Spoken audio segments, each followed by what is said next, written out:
Time for another lunch with Banks, and I've got G2's NiKo with me, and you've had a pretty good start to the major, mate. Yeah, we did. I'm happy that it went off like this.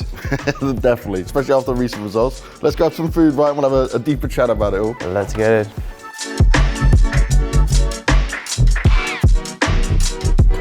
The sausages are surprisingly good at this event. I don't know how, but every time I ate it, it was really good. Well, I might throw some sausages on there as well. I'll take your recommendation. So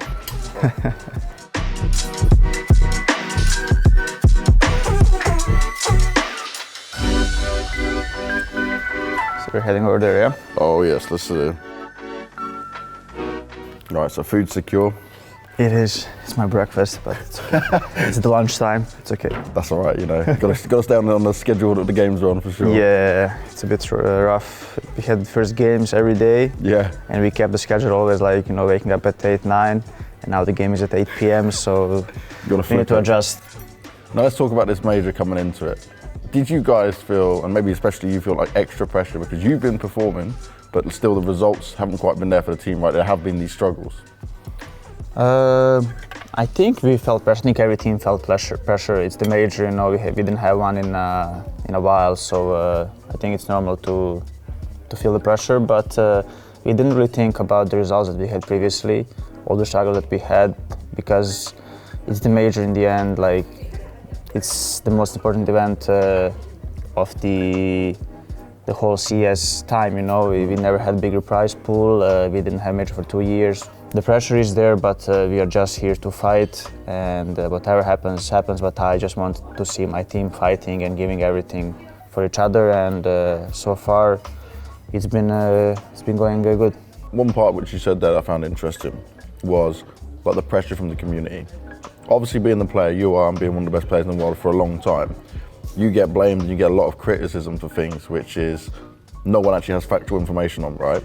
Does it still get to you even with all your experience? It doesn't get to me too much, but it's never nice to see so many people hating on you, you know. But I kind of got used to it, and I just live with it right now, and I cannot avoid to not read comments or like, you know, I use social media, so I try to be active, and it's impossible to avoid. I cannot just say like, I'm not reading it, because if I'm not reading it, then I have to stay away from socials completely, and I still want to build my brand, I still want to be active. The roughest period for me, it was before leaving FaZe, and that might be the biggest reason why I actually left FaZe, because it was just, everything was me, everything that happened was me. I was like, fine, I will leave. I don't want to, you know, make again roster changes, because it will be again that I'm the one making the roster changes. So I was like, I will just leave. I think it's the best for everyone. It's probably better for them, better for me. And obviously I want to play with Hunter as well. So that was the roughest period for me when it comes to like community. It was very hard to stay in FaZe. That's the only reason why, not only, but one of the reasons why I left FaZe and I wanted to move on and start something different.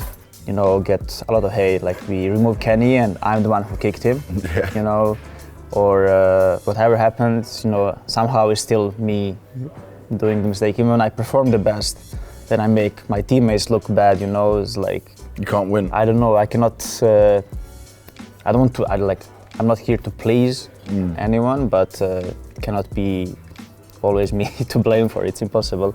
Why do you think though that people like point out that, like, especially like on the FaZe situation, that it's you? Because for me, most people don't have one person, especially a player, that makes decisions. Often you might have a coach or manager has a bit more over control, but in general, how I understand teams is a group decision, right? People come together and say that. Yeah, of course, it was all the time, it was a group decision. The only decision that I kind of pushed for, because I really believed, was Coldzera.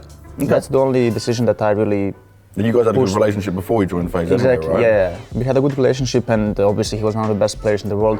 Janko worked with him as well, so we exchanged a lot of thoughts and see how we should move on. And the only move that I pushed for was call, and it was still not like we do this, or if it doesn't happen, I'm gonna leave.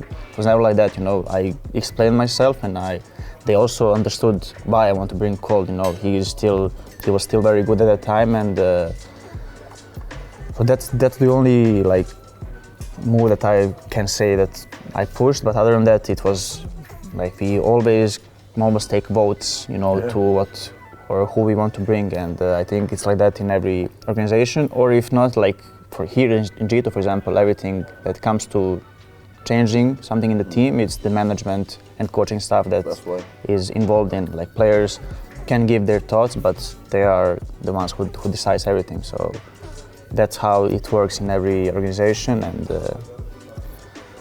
I guess people just want to see what they want to see, you know, and you can't change They're just tunnel visioned onto the target, which is you, because you are the best player, right? In that sense, like they want to look at the numbers, sadly. And then they will happily praise you when you're doing incredibly well, right? And when you guys are winning games and pulling it off, you'll get some of that. Yeah. The moment it goes a little bit wrong, you're the one just getting thrown under the bus for no reason, effectively. Now it's like that. Now, like everyone is like, now I see a lot of positive messages because I'm doing good individually, but as soon as, like if we would have lost in group stage, for example, I would be the one to blame for him again. But it is what it is.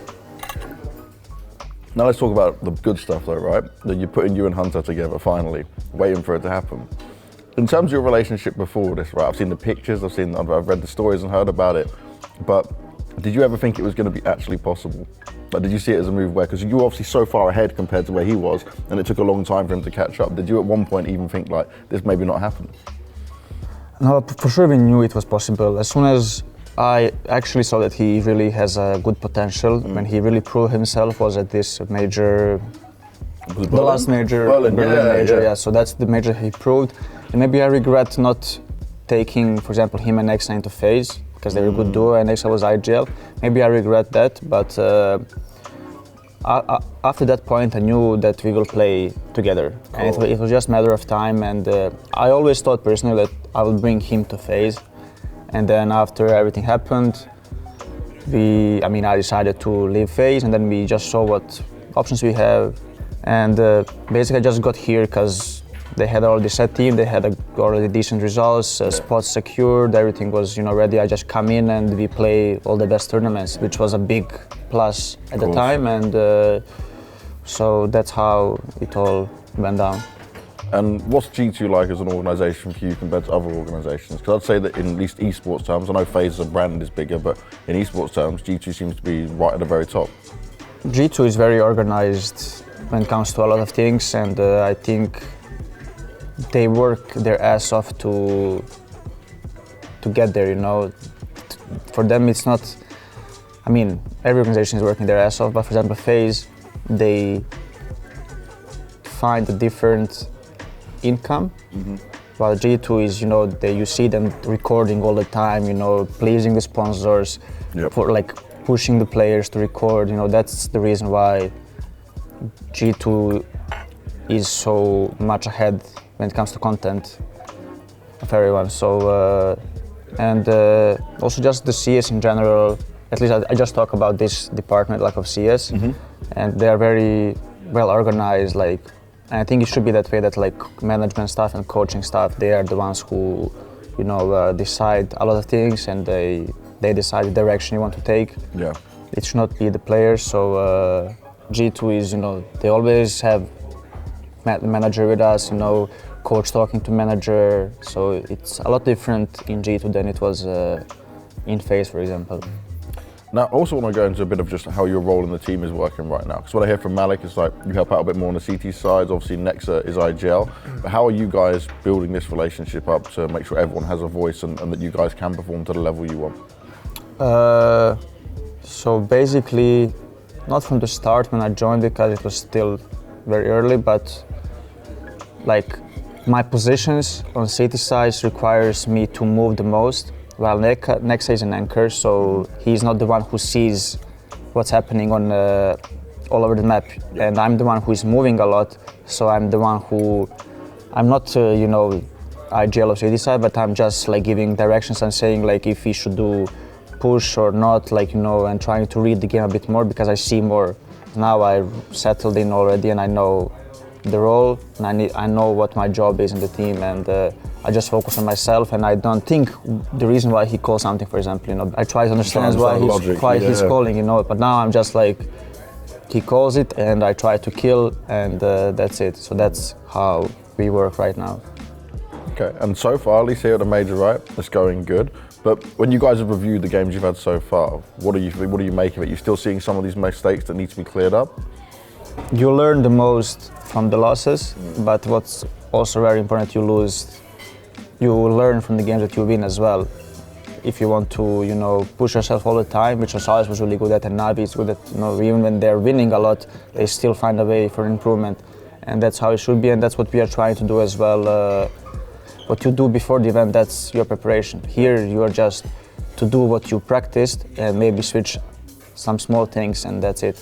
And the most important thing for us was just the mentality, and mistakes are always going to be there. It's just about how you deal with them in the intense games, and we have seen a lot of intense games so far this major, so that's very important.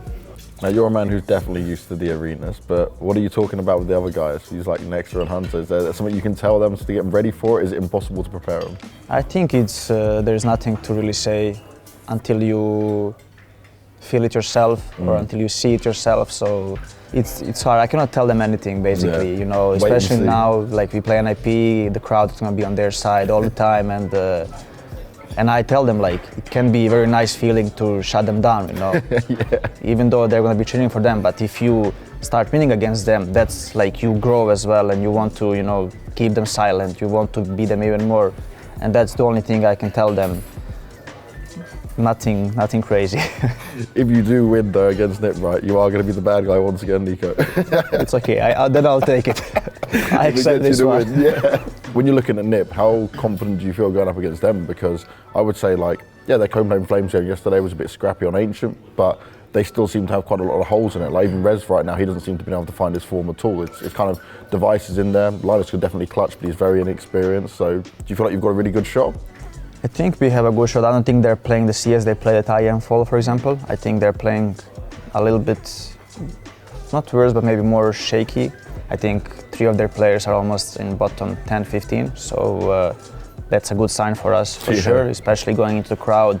Pressure is on them. Like they are the ones who have to perform and do a good job and not disappoint the crowd, And with the individuals that they had, they don't have also much experience except Device. Device is the only one who is going to perform at the stage. There's no doubting about that. But we can beat them. We can beat them for sure, and we feel confident. And playing in front of their crowd, I think for me it's even more. It pushes me even more to beat them. I don't know why, but you can see it in your face. Nice. And finally, in terms of this major, obviously, like you said, it's the first one we've had in 2 years. We've been waiting for it. You are a man that performs at LAN, and G2 certainly would love for you to bring it home. But how much would it mean to you? Because you've been around this many times without being able to lift that trophy. Not many times. It was only once. I'm aware of it. I'm not a guy who missed out on many chances. I did miss on a very close one. That's true. But as I said, for this one, I really don't put much pressure on myself that I have to win this one. There are going to be more majors, and I know I'm going to be more ready individually and more experienced, and my team will be a better peak, because we know we are not at the best peak, so that's why we are not like we have to win, So I don't want to put that pressure on myself. I just want to enjoy this moment that we are back at the arena, and I just want to do as best as I can, but not like I have to win, otherwise my career, like I will never achieve this, There will be majors that I will be more ready and the team will be more ready to win it. So that's pretty much it. We'll have to see how it goes. And NiKo, thank you very much. And in that note, G2, they're looking to try and get the trophy. It's not all pressure on needing to get it done. They may not be ready, but if they did, it would be a dream scenario for how the year has been from so far. Let's see how it goes.